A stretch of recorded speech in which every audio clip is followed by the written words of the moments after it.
नमस्कार, मैं राजेश दलवानी। आप देख रहे हैं उल्लास लाइन बुलेटिन। शहर की ताज़ा खबरें देखने के लिए हमारे न्यूज़ चैनल को जरूर सब्सक्राइब करें।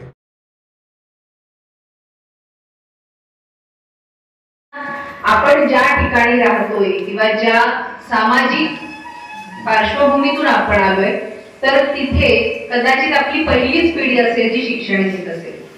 त्यामुळे करिअर म्हणजे एक काहीतरी विशिष्ट गोल आहे आणि तो आपल्याला अचीव करायचा आहे आणि मग त्या दृष्टीने वाटचाल करत राहणं हे बऱ्याचदा आपल्यासारख्या सामान्य माणसाच्या आयुष्यात घडत नाही।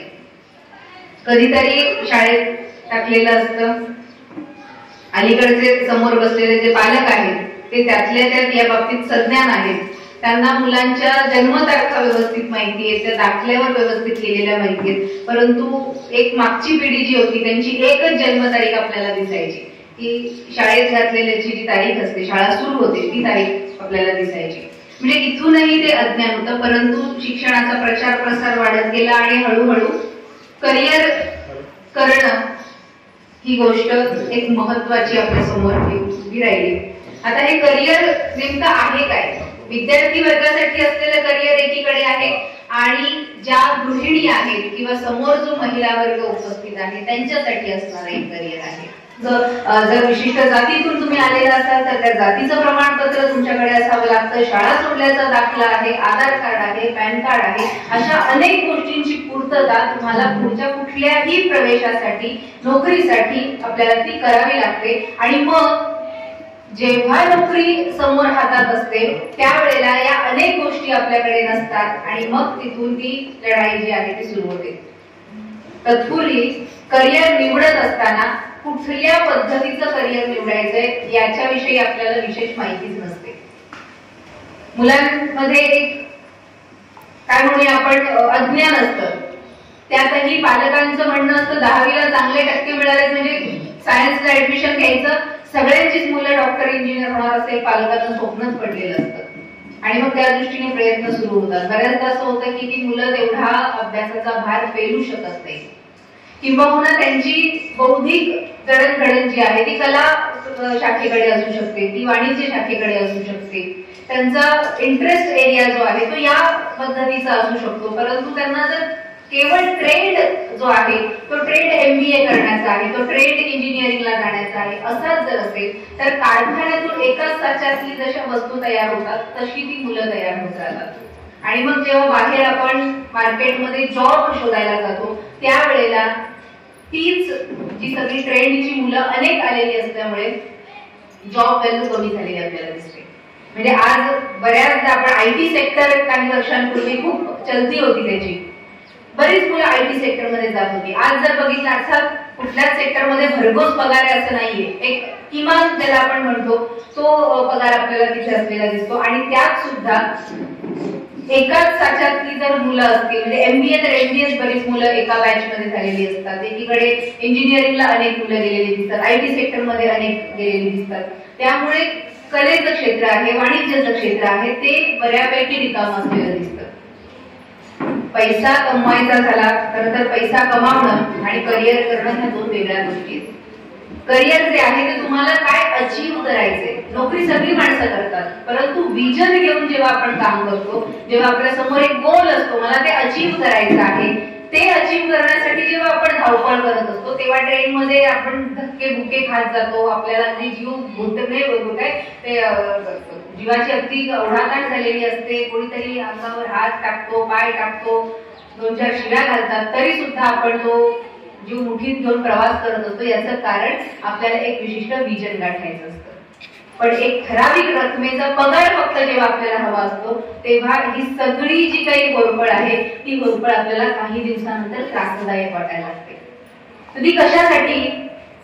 का तर तेवढा एक 10,000 रकमेचा, 12,000 रकमेचा, 15,000 रकमेचा पगार आपल्याला मिळवायचा असतो। याचं कारण आपण ठरवलेलंच नसतं आपल्याला काय करायचंय, आपल्या समोर कुठल्याच प्रकारचं विजन नसतं। ट्रेडिशनल कोर्सेस आपण घेतो, BA करतो, MA करतो, आणखी काही त्याच्या सोबतीने कोर्सेस असतील ते कोर्सेस करतो, बाहेर बाजारात जातो, नोकरी असेल तिथे आपण जॉब ऍप्लिकेशन देतो आणि तिथून एक ठराविक रकमेची 10-12 हजाराची नोकरी आपल्याला दिली जाते। काम तेच करायचं असतं।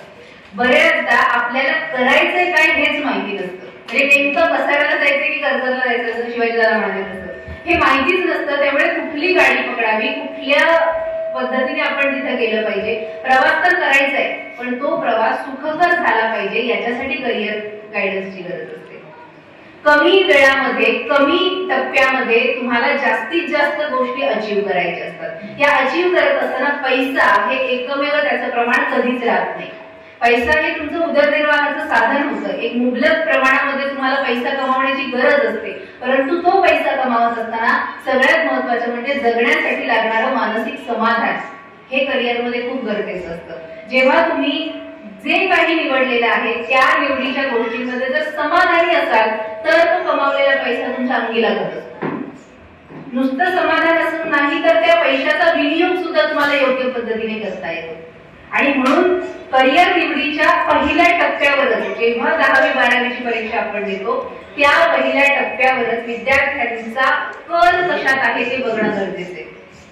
बऱ्याच जणांना आपल्याकडे माहिती नसेल की ऍप्टिट्यूड टेस्ट केल्या जातात. तुमची अभिरुची कोणत्या गोष्टीत आहे ही गोष्ट किंवा त्याची तपासणी आपल्याकडे केली जाते. त्याचे केंद्र आहेत, त्यात काही महत्वाचे प्रश्न, त्यांची जी काही क्वेश्चनेअर असेल ते भरून दिल्यानंतर आपला पाल्य जो आहे किंवा आपला मुलगा मुलगी ही नेमकी कुठल्या विषयामध्ये काम करू शकते, किती प्रमाणात काम करू शकते, त्याची बुद्धिमत्तेची चाचणी केली जाते. बऱ्याच पालकांना ही गोष्ट माहीत नसते.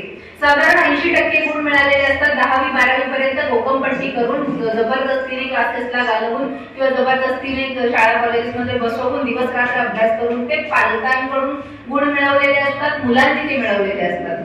परंतु जेव्हा तुम्हाला लॉजिकल रिझनिंग, आयुष्यामध्ये घोकमपट्टी करून चालत नाही, कार्यकारण संबंध प्रत्येक गोष्टींना शोधावा लागतो. ही घटना घडली तर याच्यामागे कारण काय होतं, याचं लॉजिकल रिझनिंग प्रत्येक वेळेला जर आपल्याला आयुष्यात पुढे शोधायचं असेल तर त्यासाठी आपल्याला आपली बुद्धिमत्ता नेमकी कुठे आहे, आपण काय काम करू शकतो, हे जर आपल्या विद्यार्थ्याला किंवा आपल्या मुलांना जर आपण त्या अनुषंगाने तपासणी करून जर त्यांच्या लक्षात आणून दिलं, मग त्याला कळू शकतं की हा तुझा कल जर गणित विषयामध्ये असेल तर निश्चितपणे गणित विषय घेऊन पुढे जाता येऊ शकतं.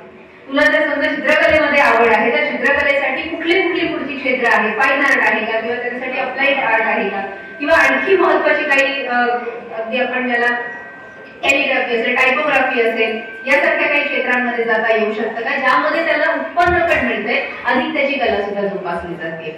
हे पालक म्हणून आपल्यालाही शोधणं गरजेचं आहे. आणि फार करायची गरज नाही. जुन्या म्हणजे माझ्या पालकांच्या वेळेला मी समजू शकते, परंतु आपण पालक म्हणून जेव्हा उभे राहतो तेव्हा आपण हजार आपल्या आयुष्यातली मिनिटं जी आहेत ती रील्स बघण्यामध्ये किंवा इतर काही गोष्टी शोधण्यामध्ये खर्च करत असतो. गुगल हातात आहे, स्मार्टफोन हातात आहे, बसल्या बसल्या काय सेंटर कुठल्या पद्धतीचं काम करतं इतकं जरी माहिती आपण घेतली तरी सुद्धा आपल्याला अनेक वेगवेगळे कोर्सेस त्याच्यामध्ये कळू शकतात. एवढंच काय, आधी आपल्याला पदवी घेतली, डिग्री घेतल्यानंतर एक साधारण टायपिंगचं सर्टिफिकेट असलं हातात, एक साधारण आपल्याकडे शॉर्ट हँडचं सर्टिफिकेट असलं तर कुठे तरी क्लर्कची नोकरी आपल्याला मिळून जायची. अलीकडच्या काळात ही सगळी जी काही काय म्हणूया मूल्य जी आहे ती थोडी थोडी मागे पडायला लागली. हे सर्टिफिकेट कागद महत्वाचा आहेच, बरोबर आहे, पण त्याहीपेक्षा आज मी जेव्हा मुलांना बघते, अगदी मोठ्या मोठ्या शहरांमधली मुलं जेव्हा बघते, त्यांना टायपिंग किंवा शॉर्ट हँड यापेक्षा फॉरेन लँग्वेज शिकण्याची फार क्रेज असते. याचं कारण का, तर तुम्ही थेट जागतिक पातळीवर काम करायला मोकळे होता. इथे तुम्ही इंग्रजी शिकत असता, तुमची मातृभाषा तुम्हाला येत असते, हिंदी तर आपण रोजच्या व्यवहारात वापरतोय, तिकडे फ्रेंच मुलं शिकायला लागतात किंवा जपानी शिकायला लागतात, चिनी भाषा शिकायला लागतात आणि ते जागतिक पातळीवर जायला लागतात. याचं कारण का, जेव्हा आपण याच भाषांमध्ये काम करत असतो त्यावेळेला आपली मर्यादा इथलीच राहते. इथून जेव्हा आपण बाहेर पडतो तेव्हा आपण कुठेतरी राज्य पातळीवर येतो, देश पातळीवर येतो किंवा आपण इंटरनॅशनल लेवलवर काम करायला लागतो, त्याचा मोबदला वेगळा मिळतो. आणि सगळ्यात महत्वाची गोष्ट म्हणजे आपल्या कक्षा, विचारांच्या कक्षा रुंदावतात, फ्रस्ट्रेशन येत नाही, फार महत्वाची गोष्ट आहे. इथे जेव्हा आपण या छोट्या शहरामध्ये काम करायला लागतो किंवा तुटपुंजा वेतनावर काम करत असतो, कारण आपल्याकडे तेवढीच डिग्री आहे, आपल्याकडे तेवढ्याच स्किल आहेत आणि त्याच बेसिसवर आपल्याला नोकरी किंवा इतर काम मिळणार आहे. काही काळानंतर तेच काम केल्यानंतर सॅच्युरेशन येतं आणि स्वतःलाच आपण प्रश्न विचारतो की मी काय, नेमका माझा जन्म कशासाठी झालाय, मी करतेय काय. प्रत्येक व्यक्ती तो प्रश्न स्वतःला विचारत असणार आहे. काही जणांना ते जाणीवपूर्वक शोधण्याची उर्मी परत तयार होते आणि आपण म्हणतो ट्रिगर होणं. अनेक माणसांचे ट्रिगर होतात आणि मग त्यांची दिशा बदलते. अनेक माणसं ट्रिगर होत नाही किंवा झाली तरी रिस्क घेण्याची त्यांच्यामध्ये तेवढी कपॅसिटी नसते आणि मग जैसे चल रहा है वैसे ते सुरू राहतात. आपण जैसे चल रहा है याच्यातली माणसं नाही, पण ट्रिगर होण्याची पण आपल्याला वाट बघायची नाहीये. त्या आधीच आपल्याला नेमकं काय करायचंय, कशासाठी आपण जगतोय हे विजन, हा गोल आपल्या समोर असला की बाकी अनेक गोष्टी सहज होत जातात. पैसा कमवण्यावर रील्स करूनही पैसे कमावतो आपण, इतर अनेक गोष्टींमधून पैसा कमावत असतो, परंतु तो पैसा कमावत असताना तुम्ही समाजात किती प्रतिष्ठित आहात किंवा समाजात तुमचं मूल्य काय आहे हेही महत्वाचं असतं. आणि म्हणून करिअर निवडत असताना या चौफेर दृष्टीने विचार करणं गरजेचं आहे. याच्या अगोदर असं व्हायचं की डॉक्टरचा मुलगा डॉक्टर व्हायचा कारण त्याने अनेक पैसे समजा खर्च केलेले असले, आणि ती फॅक्ट पण आहे, तेवढा खर्च त्या क्षेत्रांमध्ये आहे. अगदी आज मुलांना शिक्षण द्यायचं म्हटलं तर वर्षाचे लाख रुपये आपल्याला करावे लागतात, जे की मी अनेकदा म्हणते माझं BA पर्यंत शिक्षण एवढ्या पैशात झालं असेल. याचं कारण का तर मागच्या काही जनरेशन पर्यंत शिक्षणासाठी तेवढा कमी पैसा लागत होता, पण आता मात्र शिक्षणासाठीच मोठ्या पद्धतीने इन्व्हेस्टमेंट पालकांना करायची आहे. मार्केटमध्ये स्पर्धा आहे, शाळांच्या बाबतीत स्पर्धा चालू आहे, महाविद्यालयांमध्ये गेल्यानंतर प्रूव्ह करण्याची गोष्ट आहे. या सगळ्यांमध्ये आपल्याला टिकून राहायचं असेल तर सोपी गोष्ट असते, आपल्या हातात मोबाईल असतो. तो मोबाईल उघडल्यानंतर तुमचा इंटरेस्ट एरिया, तुमचा कस्टी एरिया काय आहे तेवढा फक्त शोधायचा असतो.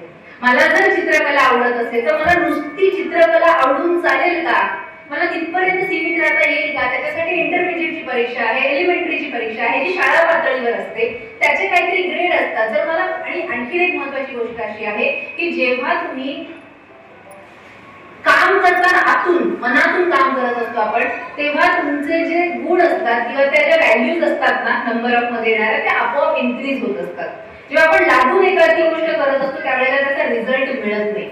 त्यामुळे तुम्हाला चित्र आवडत असेल तर तुम्हाला चांगले ग्रेड मिळतात आणि पुढे जाऊन तुम्हाला मग इंटिरियर असेल किंवा मग तुम्हाला फॅशन डिझायनिंग आहे किंवा साधा अपलाइडचा कोर्स आहे, याच्यात तुम्हाला स्वतःचा इंटरेस्ट तयार करता येतो, तिथे ऍडमिशन घेता येतं. मुलांना वेगवेगळ्या शाखांमध्ये एक्सप्लोर करणं खूप गरजेचं आहे. जवळपास 4 महाविद्यालय आहेत, म्हणून याच महाविद्यालयांमध्ये करू नका. पालक म्हणून तरी आपल्याकडे लॉचं एक महत्वाचं क्षेत्र आहे की अलीकडच्या काळामध्ये नुसतं ऍडव्होकेट होणं नाही तर तुम्ही त्या क्षेत्रातली माहिती देणारे एक महत्वाची काय पर्सनॅलिटी असतात. त्यामुळे कला महाविद्यालयांकडे विद्यार्थ्यांनी गेलं पाहिजे. नुसतं आम्हाला लॉ करायचं इतकं म्हणून चालत नाही, विधी महाविद्यालयांमध्ये नुसतं लॉ करायचं इतकं म्हणून चालत नाही. त्याच्यासाठीच्या परीक्षा असतात, ज्या सेंट्रल लेवलवरती परीक्षा घेतली जाते, जी देशभरात परीक्षा असते. BEd करायचं असेल तुम्हाला तर त्याच्यासाठी केंद्रातून एक परीक्षा होत असते, MBA करायचं असेल तर केंद्रातून परीक्षा होत असते आणि तिथे तुम्हाला मेरिट तुमचं प्रूव्ह करायचं असतं. मग हे या परीक्षा कुठल्या काळात येतात तर साधारणतः मार्च-एप्रिलच्या काळात जर या परीक्षा आलेल्या असतील तर त्या परीक्षांसाठी आपली मुलं तयार आहेत का, आपल्याकडे तेवढी. उल्लास लाइन बुलेटिन को सब्सक्राइब करें, बेल आइकॉन दबाएं और देखिए उल्लास लाइन बुलेटिन की न्यूज़ सबसे पहले आपके मोबाइल पर।